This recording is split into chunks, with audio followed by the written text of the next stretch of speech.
and welcome in everybody to the first deck tech on my channel.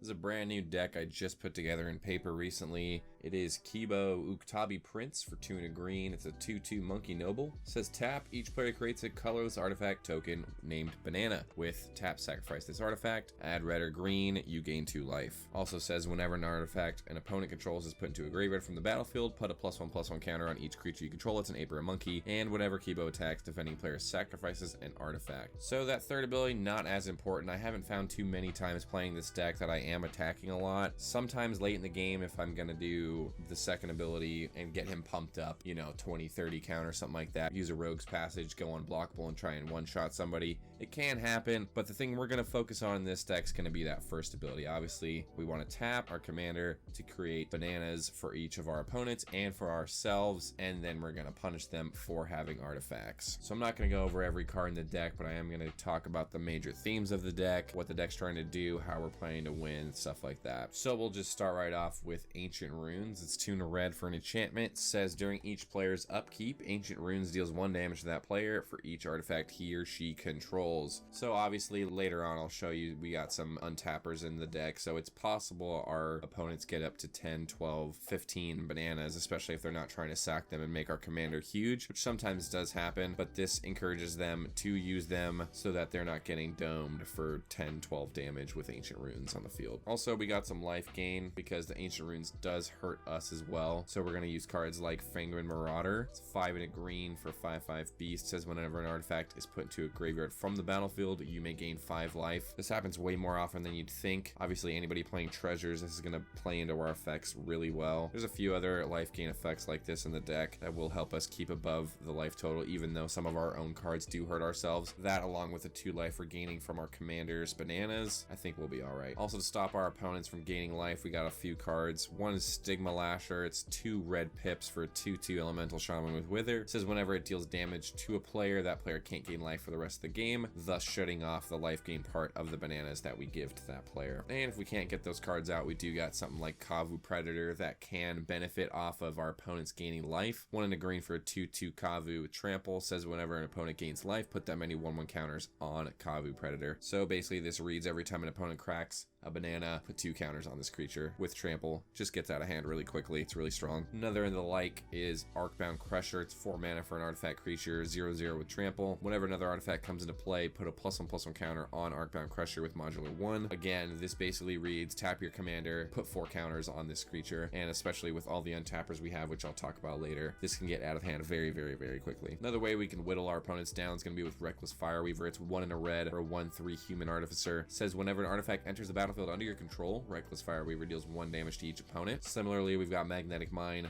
4 mana for an artifact. Whenever another artifact is put into a graveyard from the battlefield, Magnetic Mine deals 2 damage to that artifact's controller. Again, this obviously does hit us, but if we have some of our life gaining effects out, it's not going to be too much of a problem. Also, if we have Stigma Lasher hit somebody early, it's going to cancel out the life gain from the bananas, then they'll be taking 2 damage for every banana they crack. And of course, there's ways we can force them to crack the bananas, which I'll get into later. Another way to do a lot of damage to everybody at the table, including ourselves, it's going to be Descent into Avernus. It's 2 and a red for an enchantment. Beginning of your upkeep, put 2 descent counters on Descent into Avernus. Then each player creates X treasure tokens, and Descent into Avernus deals X damage to each player, where X is the number of descent counters on Descent into Avernus. So this can really get out of hand if your opponents don't answer it. Everybody's going to be creating a ton of treasure and taking a ton of damage, including ourselves. Another way we can do some damage to our opponents is going to be with Dragonspark Reactor. It's 1 and a red for an artifact. It says whenever Dragonspark Reactor or another artifact enters the battlefield under your control, put a charge counter on Dragonspark Reactor, then pay 4 and sack it to deal that much damage to target player and up to 1 target creature. Noted that it does not have to be a creature that player controls, so you can shoot the player with the most life, then kill the most troublesome creature on the battlefield. Pretty strong card in my opinion. And we got a pair of pretty valuable cards in the deck. Gonti's Aether Heart and Aetherworks Marvel. Gonti's Aether Heart is a 6 mana legendary artifact. Says whenever Gonti's Aether Heart or another artifact enters the battlefield under your control, get 2 energy counters, pay 8 energy counters, and take an extra turn after this one after you exile it. So this is pretty strong. In addition to Aetherworks Marvel's 4 mana for a legendary artifact, whenever a permanent you control is put into a graveyard, you're going to get an energy counter, and you can pay 6 energy to look at the top 6 and cast a card for free, put the rest on the bottom.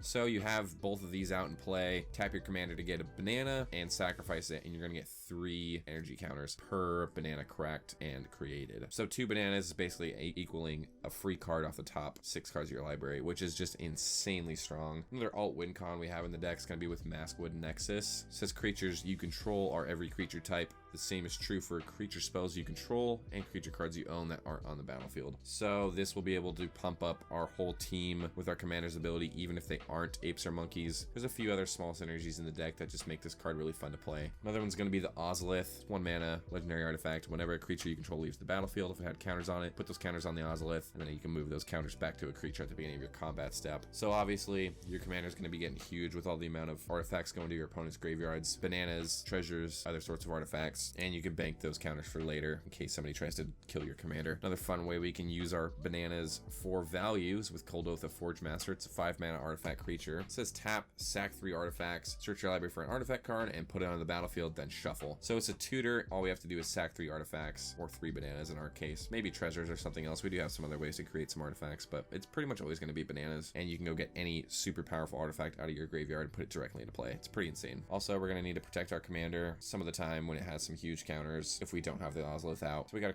some cards like Tamiyo's Safekeeping. It's 1 green for an instant. Target a permanent you control, gains hexproof and indestructible till end of turn, and you gain 2 life. Life gain's pretty nice in this deck. Also, it's pretty good to protect your commander from either damage, board wipes, or something like a spot removal spell. And if your opponents actually do get through to your commander and kill it, in response, you can obviously use a card like Kazul's Fury. It's 2 in a red for an instant. As an additional cost to cast this spell, sacrifice a creature. It's going to be some huge creature we have, either the Kavu Predator or Kibo or something like that, and it deals damage equal to the sacrificed creature's power to any target. So you have 30 counters on your commander. They go to remove it. Kazul's Fury in response, dome them for 32 or something like that. It's going to be pretty insane. Obviously, we got some untappers in the deck, like I said earlier. 1,000-Year Elixir, Seeker of Skybreak, Instill Energy. These are just cards that are really strong in the deck to make our opponents have as many bananas as we can muster up. And later on in the game, if your opponents are thinking that it's too much value for you for them to be sacrificing their bananas, we can actually force them with a card like Molder Slug. It's 3 green green. It says at the beginning of each player's upkeep, that player sacks an artifact. So it's just a good way to get rid of our opponent's artifacts. Another real flavorful win here is going to be Gorilla Shaman with 1 red for a 1/1 gorilla. It says X, X, and 1. Destroy target non-creature artifact with casting cost equal to X. So obviously you can kill your opponent's regular artifacts with this, but I also found that if your opponents don't want to be sacrificing their bananas and you want them gone, all you have to do is pay 1 mana into this and it will destroy any token artifact. Another good flavor win is going to be Kogla the Titan Ape, 3 green, green, green. Kind of expensive, but we are in green, so we ramp pretty well. The 7/6 says when Kogla the Titan Ape enters the battlefield, it fights up to 1 target creature, so that's pretty good removal. And whenever it attacks, destroy target artifact or enchantment defending player controls. So obviously it's going to be getting counters from our commanders, a second ability, and then you're going to swing in and try and kill someone's artifact or enchantments, which is just really strong. This is a really, really cool card in this deck. I like that it gets synergy from our commander's ability. And we also got a few cool ways to ramp up in this deck that are apart from the normal ramp packages. With Inspiring Statuary, basically we can tap our artifacts to help cast non-artifact spells. In the same vein, it's going to be Jaheira, Friend of the Forest. Tokens you control have tap, add a green. So it's just a way to get green mana out of our bananas without having to sacrifice them. Another cool synergy in this deck is going to be with Liquimetal Torque and Liquimetal Coating. If, say, a creature your opponent controls is going to die, before it dies, you can tap this, turn it into an artifact, then that procs our commander's second ability, putting a 1/1 counter on each creature we control. It's an ape or monkey. And probably the best card draw options in this deck is going to be Viridian Revel and Well of Lost Dreams. Viridian Revel, 1 green green for an enchantment. Whenever an artifact is put into an opponent's graveyard from the battlefield, you may draw a card. So that basically just reads whenever an opponent sacks a treasure or a banana, draw a card, which is